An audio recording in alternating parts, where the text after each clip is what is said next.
So hello everyone, welcome back to my YouTube channel. तो आज के इस वीडियो पर हम लोग पार्लियामेंट्री फॉर्म ऑफ गवर्नमेंट के बारे में पढ़ने वाले हैं कि पार्लियामेंट्री फॉर्म ऑफ गवर्नमेंट क्या होता है। तो चलिए हम लोग अपना जो इस टॉपिक है इसको स्टार्ट करते हैं ज़्यादा देर ना करते हुए। और वीडियो अगर अच्छा लगे तो लाइक एंड सब्सक्राइब जरूर कर दीजिएगा। तो हम यहाँ पर लिखे हैं कि the executive is responsible for the legislature for its policy and act. मतलब कि एग्जीक्यूटिव अगर कोई भी एक्शन लेती है ना तो उसके लिए ना वो लेजिस्लेचर के ऊपर उत्तरदायी होती है कि उसको कहना पड़ेगा लेजिस्लेचर को कि भाई हम ये क्यों कर रहे हैं, किस लिए कर रहे हैं और क्यों करना चाहते हैं। ये सारी चीज़ें मतलब कि रिस्पॉन्सिबल होती है लेजिस्लेचर के ऊपर executive. Parliamentary form of government इसको ना और बहुत सारे नाम से जाना जाता है, जैसे कि यहाँ पर लिखे हुए हम also known as Westminster. Parliamentary form of government को वेस्ट मिनिस्टर के नाम से भी जाना जाता है, रिस्पॉन्सिबल गवर्नमेंट के भी नाम से जाना जाता है और कैबिनेट गवर्नमेंट के नाम से भी जाना जाता है। पार्लियामेंट्री फॉर्म ऑफ गवर्नमेंट होने का ना कुछ फीचर्स होता है, जैसे कि यहाँ पर हम लिखे हुए हैं, बहुत सारे पीछे भी फीचर्स हैं। तो यहाँ पर जो सबसे पहला फीचर्स है वो है presence of nominal and real executive. Presence of nominal and real executive मतलब क्या होता है? नॉमिनल मतलब होता है हम लोगों का जो प्रेसिडेंट है ना वो, और रियल एग्जीक्यूटिव वो होता है जो हम लोगों के पीएम है वो।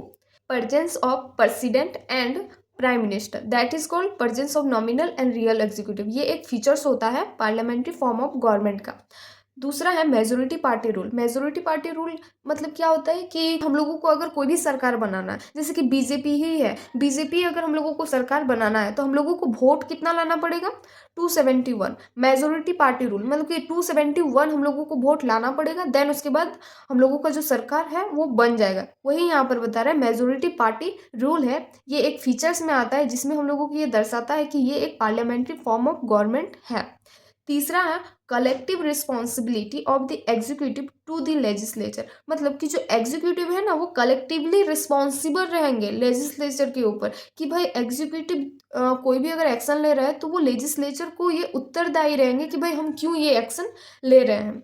फोर्थ में है membership of the minister in the legislature. Membership रहेगा मिनिस्टर और लेजिस्लेचर। लेजिस्लेचर मतलब होता है कि जो लोकसभा और राज्यसभा होते हैं ना, जहाँ पर हम लोगों का जो इलेक्टेड मिनिस्टर सब बैठते हैं पार्लियामेंट में, उस तो membership of the minister in the legislature. तो मेंबरशिप रहेगा मिनिस्टर एंड लेजिस्लेचर के बीच में। फिफ्थ में है leaders of the prime minister और द चीफ मिनिस्टर। लीडरशिप रहेगा prime minister and chief minister के बीच में, मतलब कि सेंट्रल लेवल और स्टेट लेवल के बीच में।